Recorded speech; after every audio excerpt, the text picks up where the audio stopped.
is something pretty remarkable. This is my movie. These are our stories. I am Real. Are you recording right now? It ruined my life because I lost my mother. We were really at the age where it was going to affect us the most. Listen to my story. This is my story. Get inspired by us teens. This is where I can tell my story. Where teens from New York are given a voice. This is Real Works.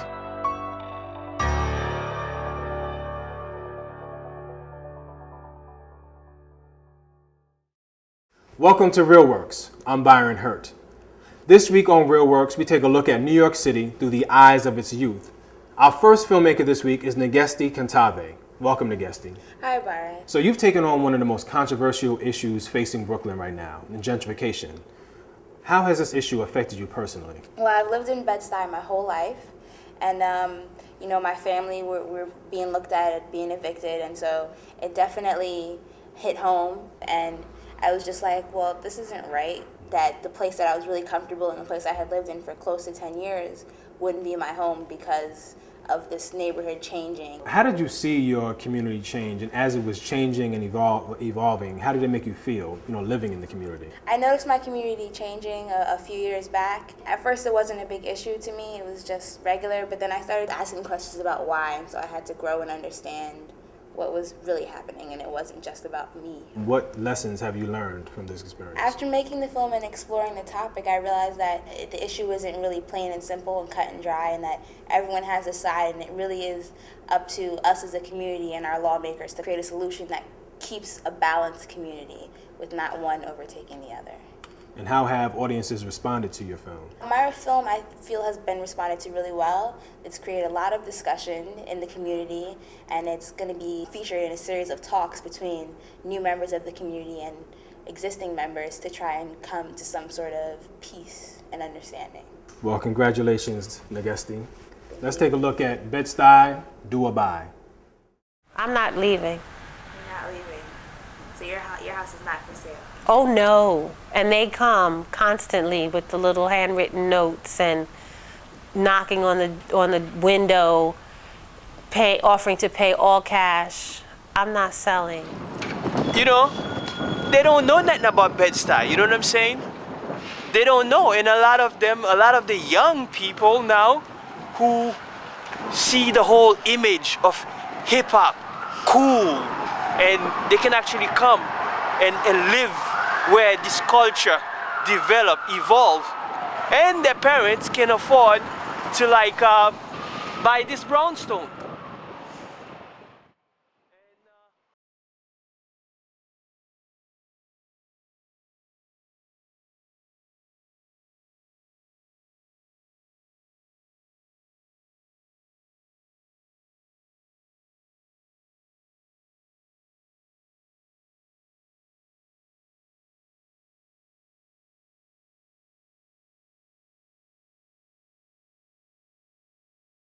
Lately, I've been feeling really lost, alone, and confused when I look around my neighborhood.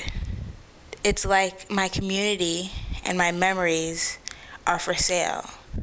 The gentrification thing, when it comes to mind that it's being a bad thing, because we should be, as a people, should live together no matter what color, but it's the way how America puts it. They chase us out of the community. This is the cheapest rent I've ever paid, including Chicago. I mean, it helps.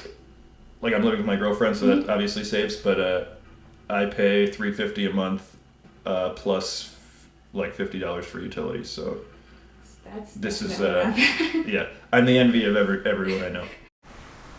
I have really mixed feelings about what I see going on in my neighborhood.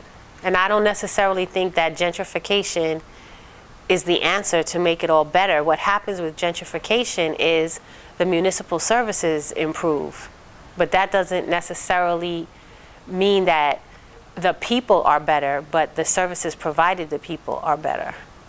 There was a time certain people would never move into Brooklyn, would never move into Bed-Stuy, would never move in to certain communities because of the people who lived there. But after the whole economical crisis, you find people find themselves not having a choice. You see like young, white, affluent, not even affluent, just sort of hipsterish people getting off the train. And it's not like this block has changed entirely. I'm not sure where they all actually are.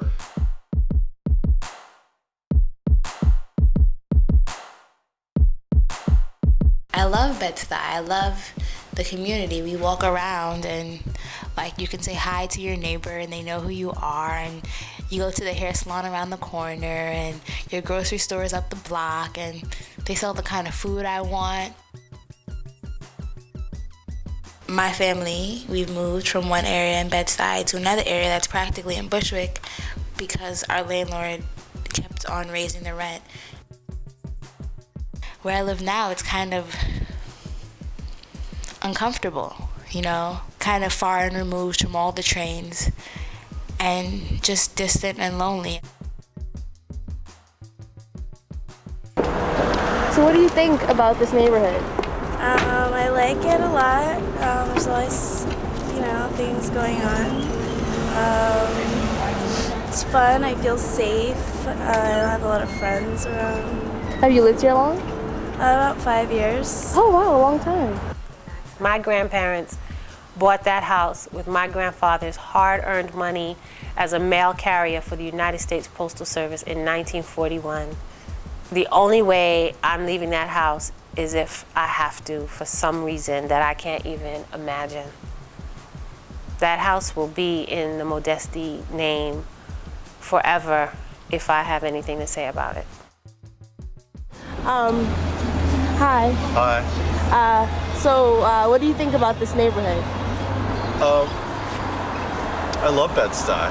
You do? Yeah. Would you call it home? Yes and no. I live in Prospect Heights now, but I lived here about 5 years ago.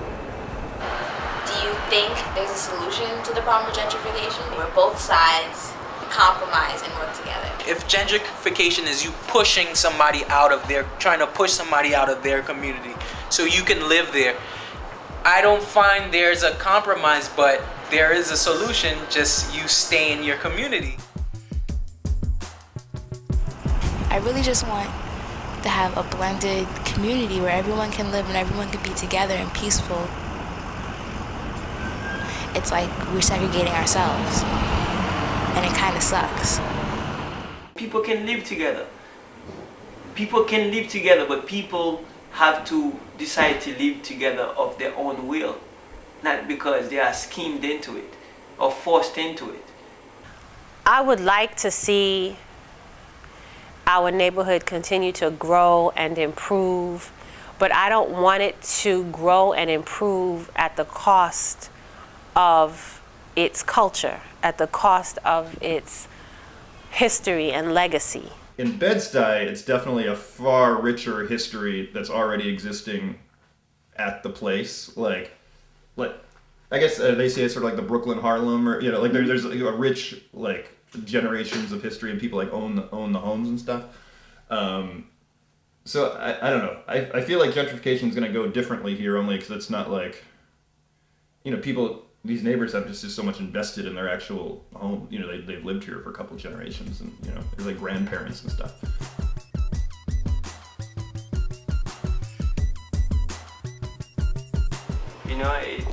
That's the thing about it. There's a legacy there.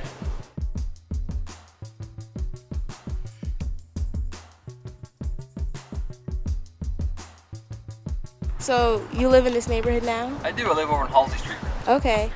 Do you think it's becoming more family friendly? I see a lot of different changes. Just when it comes to the number of families that are in the neighborhood. I come out during the day when all the kids are out. If they're preschool, they're out here with their moms or possibly with their babysitters and things like that. But then there is a certain point in the afternoon where a certain crowd may show up, and then it's this. I don't think it's really I'd say after 5. It's just when it becomes more of a social gathering for people without kids. But that's the way it's been for decades, right? You're not going to change that in 2 or 3 years.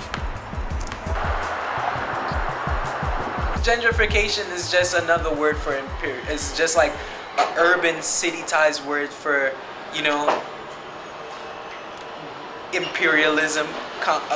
You know, I'm saying colonization. It's just another word for it, but it just happens in the homeland. I could see someone here being afraid that this would turn into Park Slope, which would be like cause for like alarm, but I don't know, maybe I'm naive. I just feel like it's not gonna like happen.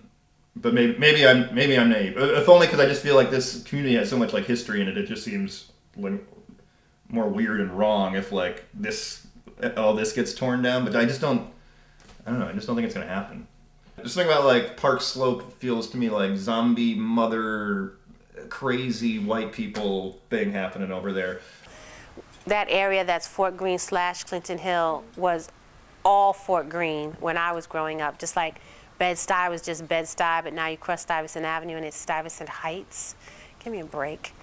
So, once again, I'd like to say, man, I'd like to see the people of Bed-Stuy, the original people who's been here for however long, band together, not to shun or keep anybody out, but to ensure their own survival. Graffiti, is it an urban art form or a criminal act? As our next filmmaker, Josh Gaon, found out, it all depends on who you talk to. Here's Things Done Changed. 20 some odd years ago, these shiny clean trains would have been covered top to bottom with graffiti. A technicolor subculture had emerged from the streets of New York by kids who were more or less forgotten by society. I wanna bomb everything, bomb, bomb, bomb. Graffiti writing is ego gratification. We're drenching the city with our names, you know? Because it's not a crime to me, it's my art. It's all crimes. I deal with crime. If you place a mark on something that you're not allowed to, you've committed a crime. Oh, trains. I'm a subway painter, period. I wish I lived during those times where, you know, you could just go in this train yard and do it top to bottom on a train, and that will run throughout the city and people will see it, and that's ultimate fame. And it's not like that no more.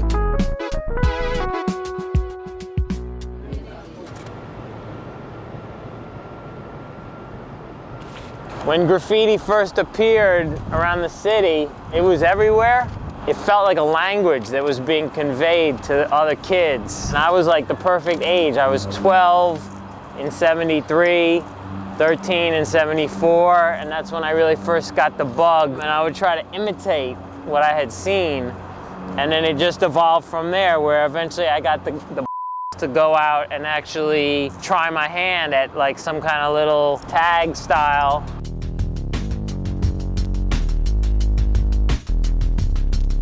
It wasn't until 77 that I eventually stumbled on the name Zephyr, and then I stuck with that, and I stuck with that ever since.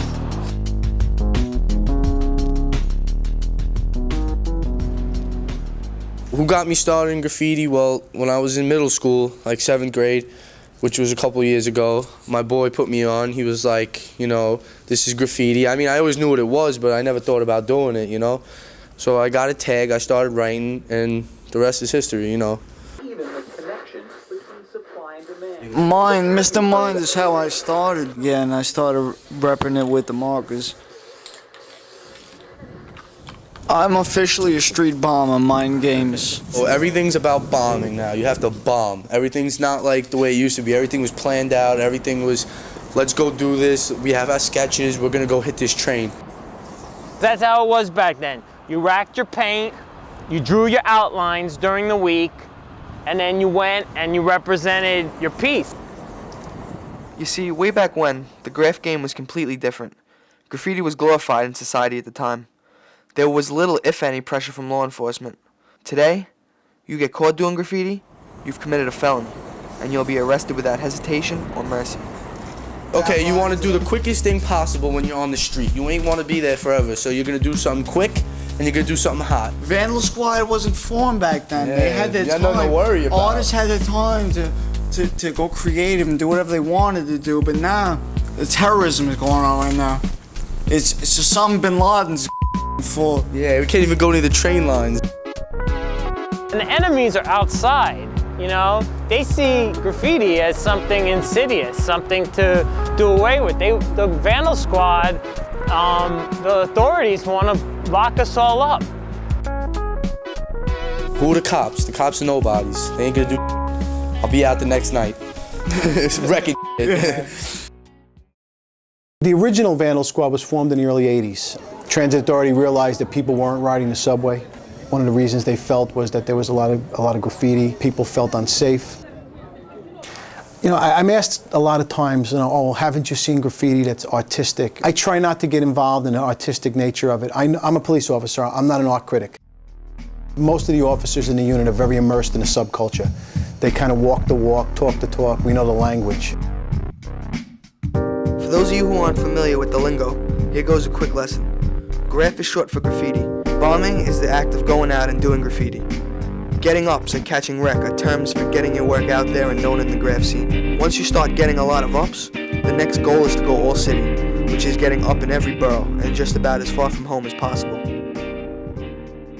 To tell a kid who's 15 or 16, hey, listen, if you do this, you know, you can be considered like this great person. The fame that you get from the subculture, that's a very intoxicating thing. Oh my God, he's on the 1s, he's on the 4s, he's on the 7s, he's also on the BMTs, the INDs, he's on the A's, he's on the E's, he's on the F's, he's on the double R's, he's on the L train. I wish I could hit the trains, I want to hit the tunnels, I want to hit everything I possibly can in the next couple of years. The myth of graffiti is that it's like this, you know, ghetto youth who can't express themselves any other way, when the actual demographics show that they're usually upper middle class and middle class kids who probably just have a little too much time on their hands.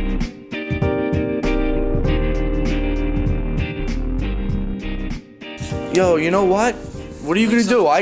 My house got vandalized before. What are you gonna do? You clean it and there you go. We certainly can do more and we'd like to do more, but I think we have a good handle on the problem. Are you asking me, do the authorities have graffiti in control? Yeah, basically. Look around. As long as there's graffiti, the authorities don't have it in control. I think if we didn't address it at all, if there was no Vandal Squad, if the police department didn't consider it as serious as they do, I think that it would be a lot worse than it is. I really think that as long as there's a system in place, there's going to be somebody willing to risk, you know, beating the system.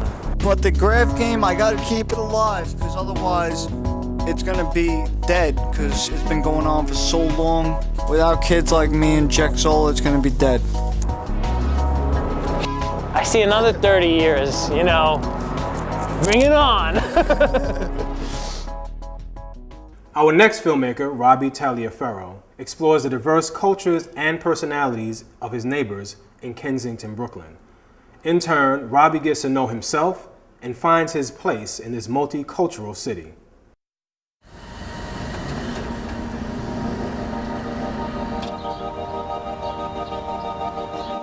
This is my neighborhood, this is Kensington. I've been there 14 years. It's got a lot of variety. There's a lot of different type of people there, a lot of different cultures, different ethnicities, different backgrounds. I could go to like several trips to the store and not hear English. Like it was really to that extent that so many people had just came to this country or had just came here and then not integrated and really stayed in the community here that's,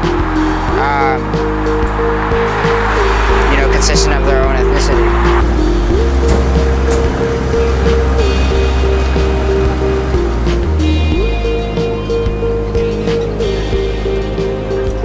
I'm from kind of a mixed racial background.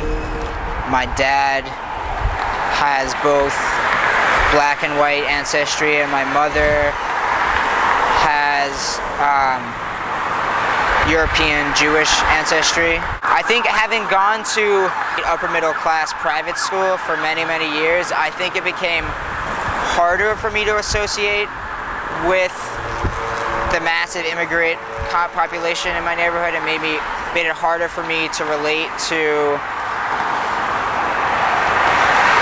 people that were living very, very different lives. For many years, I've just wanted to be, you know, somewhere else. I love nice things. I love a nice store that sells really cool stuff.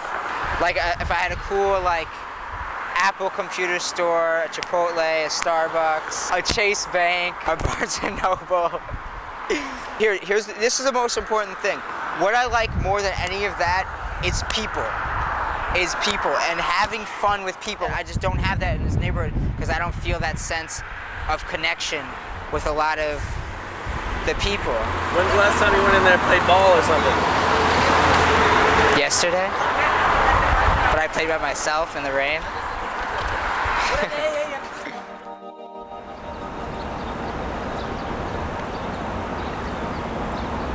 Where are you from? Where were you born? Russia. Russia? How long have you been living here? How long? 25 years. 25? Yes. Wow. Do you like it? Yes. It's nice, right? Interview? Yeah, interview. That's what it is. I've been living here for over 25 years in this neighborhood. Do you like it? Very much. Since I came from my country, South America, British Guyana, I've been living here for approximately 25 years in this neighborhood. It's a very good neighborhood, nice people. They all look out for each other, and everybody's polite. It's pretty peaceful. No one bothering around, no gangs or nothing. It's not like around on Church Avenue. It's pretty much peaceful. Yeah. Do you like the people here? They're nice, right? They're nice? Yeah. You can listen to? Yeah. It's recording the sound too, everything. This. Yeah. Sound like the Ices, you meet a lot of people? Yeah. You stay in this area, right? Yeah, something kind of 1 hour, 2 hours. Well, it's nice. Yeah. It's a cool area, right? It's nice, right? You like it? Yeah. Thank you, sir. Alright, thank you. There's Bengalis down there, there's Asians down here, Asians right there. There's not Paki right here, and it's mostly white down the block, and a few black. Everybody's friendly with each other. There's nothing. There's Puerto Ricans down there, so everything's fine. We immediately liked the neighborhood because, you know, it was just fascinating to us. There's every group of people is represented here. It's amazing. I mean, our local school, a couple blocks up, there's 26 languages spoken there. Our local hospital has 67 languages. I mean, it's fascinating. I have a guy for you. Okay. If you want to come meet him, you can come with go? me. Sure. Oh, wait, I want to get one more shot of this. It's just kind of like an opposite from it in ways. What do you mean? She really likes this neighborhood. She really likes it.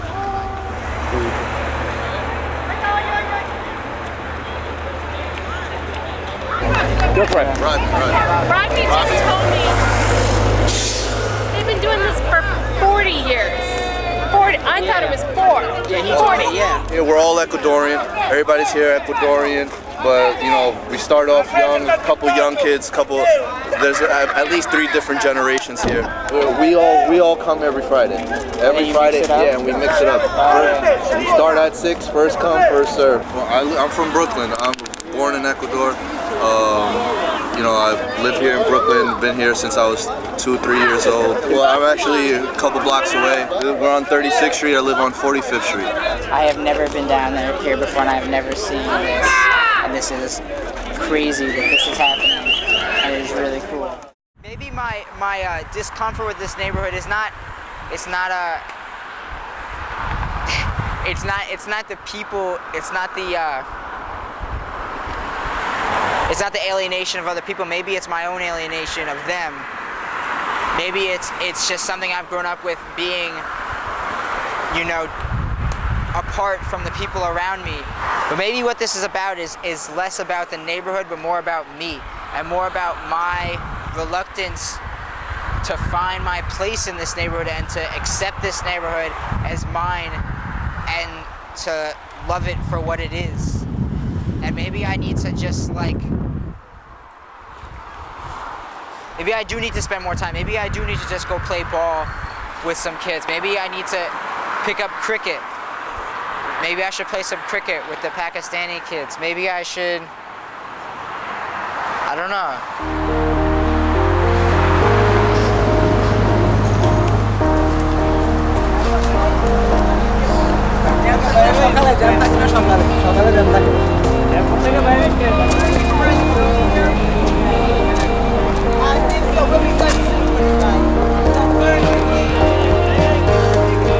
done soon, so we can play some cricket.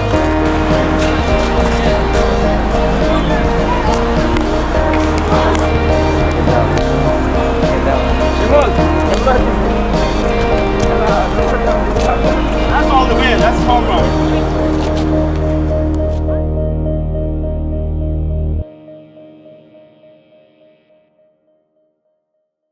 That's it for this week. Tune in next time for more unfiltered voices from Brooklyn youth on Real Works with Byron Hurd. Peace, y'all.